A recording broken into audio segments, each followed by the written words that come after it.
You're watching America Trends. I am Mary Burt-Godwin, and I am joined by Dan Negroni, legal analyst, a local attorney. We're talking about the sentencing that happened yesterday with Paul Hodgkins. He was charged with a crime. What was his crime exactly that he was charged with? It was obstructing Congress. Obstructing Congress. Believe it or not. Which they did. The insurrectionists on January 6th did obstruct Pretty clear Congress. there was a delay. There was a delay. Yes. And I believe you were telling me that there's how many people are yet to be sentenced after this? Yeah, I think 579 people. Wow. They've charged. Okay, so 579 people after Paul are going to be have cases, or maybe not all of them will get to the court system. Do we know? Well, I mean, I think it really depends. Paul was a slam dunk because he pled guilty.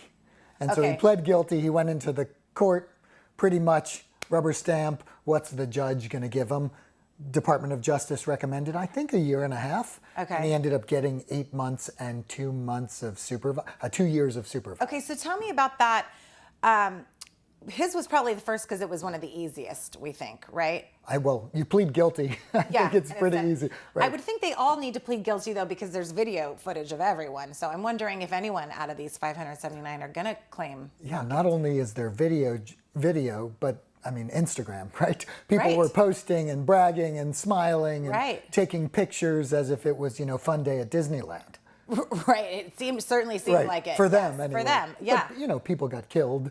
Right. People's lives were threatened. It was a serious thing, and hence 8 months in prison. Right. And so some people are saying that's not enough time. So let's talk about, where you think that 8 months came from. Is that a just sentence for this particular crime? I think, who's to argue what just is? They're guidelines. Yeah. They're guidelines to crimes, and I guess there's a guideline and probably an amount of time that is normal or projected for obstructing Congress or whatever occurred. And so for each crime, I think the judicial system has these guidelines. Okay. Right? And it's a federal case versus state. Each state may have different guidelines for different crimes. But in this particular instance, they probably looked at the guidelines. I don't know how many people are charged or have been charged in the past with obstructing Congress. I mean, hello. Right. We haven't seen this. This is certainly unprecedented, I believe, in our country. And he wasn't charged with causing harm to anybody, because I believe some of these people that will come up for cases were charged with causing destruction harm, of property, causing harm, threatening, right? All those types of crimes, maybe battery, all the criminal things that you would think of normally. But obstructing Congress is a different one. And yes, it's the first one.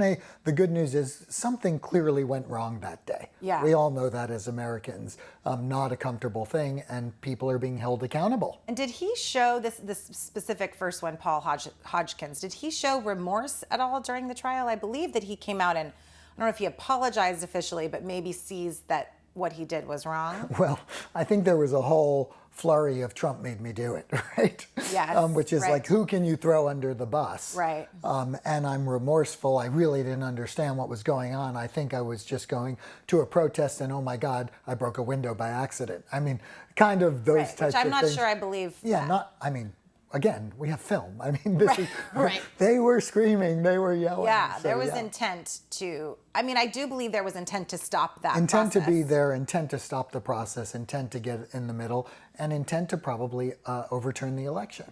Yes, definitely. Yeah. So I'll be interested to see, I wonder how soon the next ones are going to start to come. Do you think there's going to be problems in getting them? I would assume that those that pled guilty will be right behind it. Right behind it. It's the federal system, so it's the same court.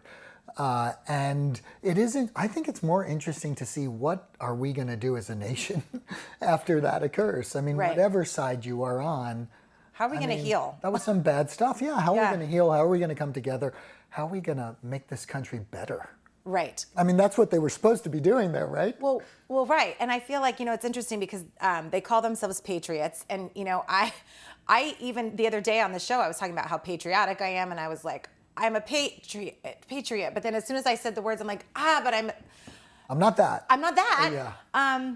But I believe in this country, and I believe I'm in love with this country, and I want us all to succeed and get along. So that's one of the things on the show. We try to talk about common ground and where we all want to see this country succeed, and we want to see the president succeed. We want to see everyone kind of heal from it. But it's just interesting. People are taking different sides. I mean, I love that point of view. Fundamentally, humans are good people. I am an optimist, and I totally believe that.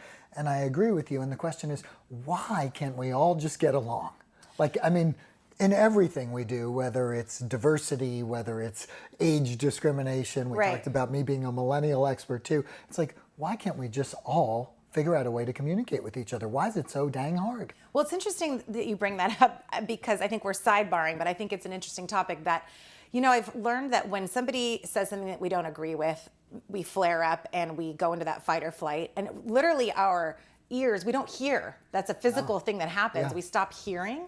So we maybe get defensive and then we shut down that learning and that listening part. Yeah. But that's part of where if we all just like somehow stop talking and just like openly listen to someone else's point of view. Yeah, we don't have good listening skills, which we probably should have collectively learned as a in country. kindergarten. As humans, I mean, look, there's what you do with the space between stimulus and response, right? The trigger you're talking about. Yes. And then there's the response. And most of us go straight from trigger or stimulus to response. Yes. And why do we have such a difficult time of listening and saying, okay, wait, I just want to hear your perspective, and repeating it back and really allowing people to be heard? And I think that's probably one of the challenges with why the resurrection occurred, to bring it back, which is we don't do well at listening to each other. Yeah, right. As a country. As a country. Yeah. And it's gotten worse. And we've been provoked by both sides. Right. Both sides are.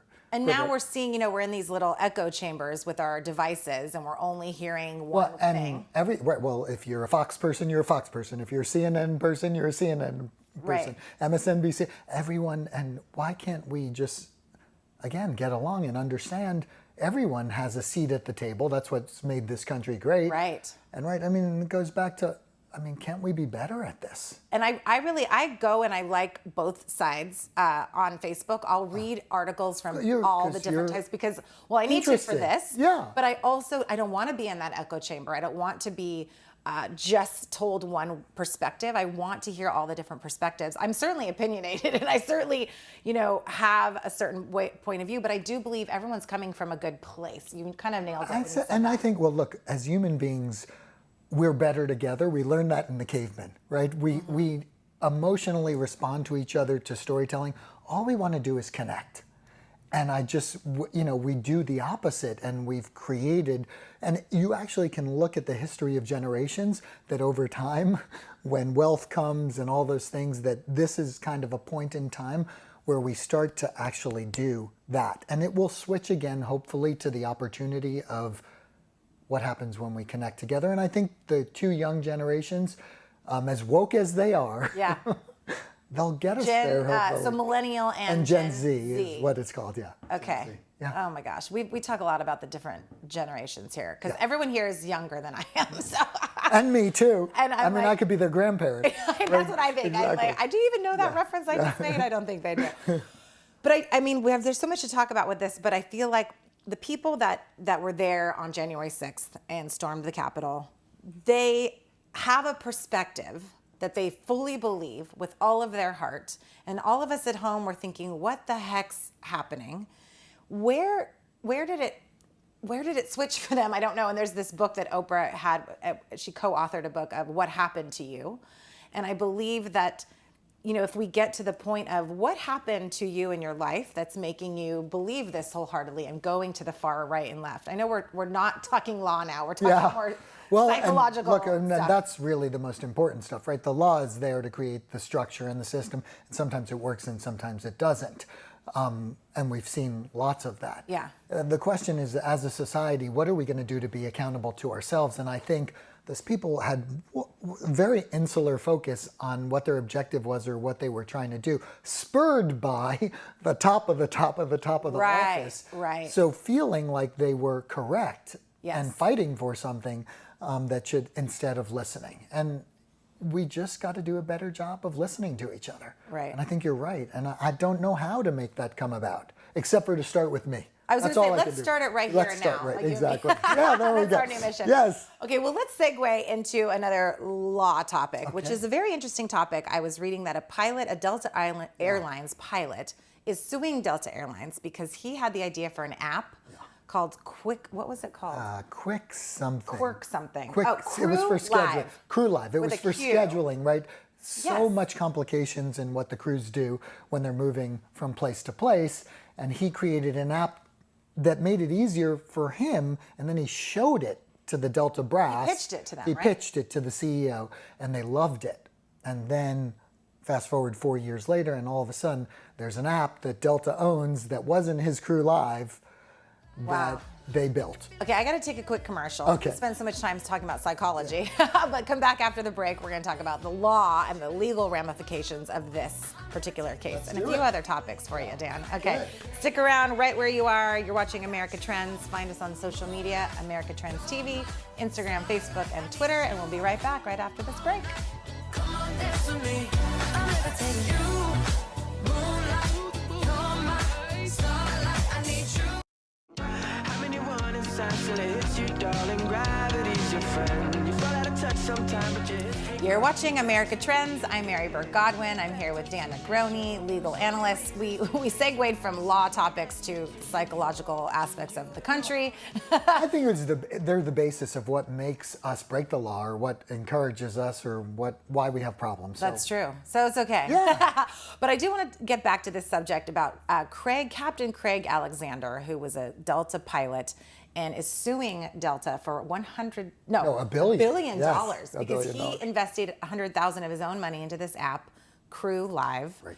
And so now tell me about what's happening now with this situation. Yeah, so Captain Alexander invented an app, his own money, his own time, while working for Delta to make the crew's life easier. And then he pitched it to the CEO. And when he pitched it to the CEO, clearly they liked it, because fast forward 4 years later, and all of a sudden there is an app that Delta owns that is super similar to what Captain Alexander developed. Wow. And so he's saying, hey, folks, you stole my idea. And more importantly, you should pay me for that idea. And what I want is the amount of money that you've saved operationally by stealing my idea, because I invested my own money. Which is $1 billion. $1 billion, yes, lots of money. Dang. And so, yeah. Okay, so many questions here. One, do you think he has a chance to win this case? Yeah. I think it depends. When you work for a company, sometimes you sign an agreement, or he's probably a member of a union as a pilot, and you sign an agreement, or the union signs an agreement, whatever you sign has provisions in it. And in those provisions, sometimes it ascribes, if you build any technology while you're employed and being paid by the employer real dollars and money and a pension and all the things, that they own anything you do. Wow. And so it depends, I think, what state he's suing in, what the law is there. Is that called work for hire? It's called work for hire. The provision is called work for hire. And so it'll say, if I hire you, right, to work for me, anything you do while I'm paying you, I own. Wow. And what kind of industry would you see that? I wouldn't think that they would have that for a pilot, though. Well, necessarily. it's now given the world, right? Well, I mean, seriously, everything is related to technology. Everything's related to cyber. Everything that we do is technology. So any business, really, if you own a restaurant and you change an app to let them order more, right? Yeah. So any type of industry that happens to think there'll be a patent or a technology or some type of proprietary information could have that provision, and probably does have that provision standard in their employment contracts. So he's going to say, no. I did this this was my idea. I pitched it to you. You stole it, right? You put me through the process. Right. You kind of led me along, and then you just did it without telling me. So you must have really thought that there was a challenge there. Otherwise, you would have probably told me directly, hey, doesn't matter, we own that anyway, which of course they probably never did. Because Right. why poke a bull, right? Right. Gosh, I wonder if he has proof of the pitch meeting and. Oh, for I mean, sure. He's got to have all that stuff. Yeah, for sure. But I mean, I'm sure he's got pictures with his arm around the CEO, right? Probably after the Yeah, of pitch course. Yeah. so I it wonder, on what Instagram. leg does he have to stand on in this trial? Because, should people be wary of Well, so it depends on what the law, right? So it's facts, it's application of the law to the facts. So it's all of those things that he's probably going to argue is, One, does the agreement say that at all? Or what does the agreement, or how do we poke holes in the agreement? Two, what are the facts and how they apply to the law? What does the law say? In some states, like with covenants not to compete, where you actually sign something that says you won't compete with the company, they're held illegal because you can't force someone not to work. That's slavery, right? So there are all the complications that relate to the understanding and the application of the facts to the law. And since we don't know them, we don't know exactly, but he thinks there's a case, and some lawyer probably took him on. I don't know whether it's contingency or not, but someone thinks so, and they'll probably settle out of court, is what will happen. You think so? Oh, well, for sure. I really want to follow this case because I'm fascinated by it, and then I'm going to have you back to talk about it when we have a decision. So I also want to talk about Amazon as being sued. So what's going on with Amazon? Some of the products are being recalled that are sold, and well, actually, Amazon is a marketplace, right? Yes. And I think it's the Consumer Product Safety Commission said, hey, we know you're running a marketplace, Amazon, but you're selling bad products. And bad products that harm consumers. Okay, so not just things that don't work, but actually harmful. No, harmful. Okay. So sleepwear, like flammable sleepwear for little kids. Babies. Yes. Blow dryers that blow up when you're trying to do your hair. Oh, dang. Right? Yeah, right. Yeah, you don't want to meet one of those, do you? Yeah, so there's sleepwear. And the other one was carbon monoxide detectors that were faulty. Oh. So Amazon really just has all these people come onto their marketplace, and then they ship it from their place and they sell it. Right. And the Consumer Product Safety Commission said, oh no, Amazon, you're bad. You have to get rid of these things that are bad. Yeah. And so Amazon did. They actually did. Okay. They took procedures and they said to all their marketplace people, you have to give a refund. And so what they did was they refunded all the money through Amazon. But the Consumer Product Safety Commission said, no, that's not enough. You needed to take all those products back and destroy them so they couldn't harm anyone else. So bad Amazon, we're suing you because you didn't comply with the way that we want you to get rid of the products. And Amazon's saying, hey, no, we're not responsible for that. We're just a marketplace online using technology. Okay. And the Consumer Product Safety Commission is saying, oh, no, you're a distributor. You are distributing those products. Yes. So you can't just do it the way you did it. You're liable to follow You're liable everything. for this, right. You're liable. And so it's an interesting part of the law because Amazon really is just a marketplace. Yes, but I'm thinking about when I go on Amazon, I think that I want to trust that what I'm getting is not going to harm my children, that they've done their due diligence to look through these products, but maybe, Is it Amazon's responsibility or is it the person who sells it to you?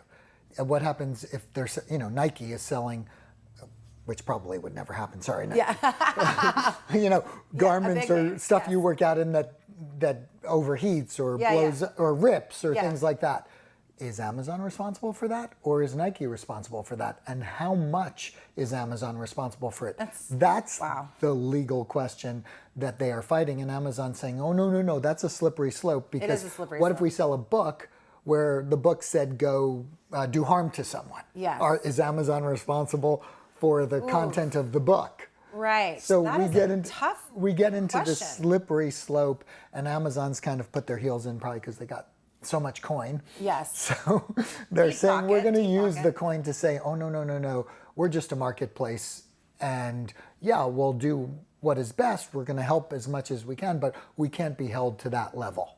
And that's kind of the government is. So now it's going to go in front of an administrative law judge because it's an administrative agency that sued, right? The Consumer Product Safety Commission, the government, suing Amazon. Wow. And so we got to get it in front of an administrative law judge, which is, boring. A tough one. Boring as heck. But this is a fascinating subject to me. So again, we're going to have you back to talk about when the judgment comes out and see how it landed on both sides. And where can we find you, Dan? We can find me on dannegroni.com or Launchbox, which is the name of our company, 365.com. Awesome. Thank you so much for being here. Thank you. There's always law topics to talk about, so I hope you'll come back soon. I will. And everyone at home, stick around. We've got Chef Christoph Savasco to talk about his new restaurant, B-Side Balcony, right after this.